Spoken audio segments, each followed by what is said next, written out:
সায়নী ঘোষ। তিনি কি জন্য বিখ্যাত?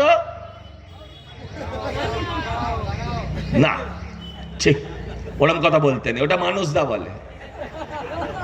সায়নী ঘোষ বিখ্যাত হচ্ছেন শিব ঠাকুরকে টুপি পরিয়েছিলেন, একটি বিশেষ ধরনের টুপি, ওটা নাম নেব না আমি।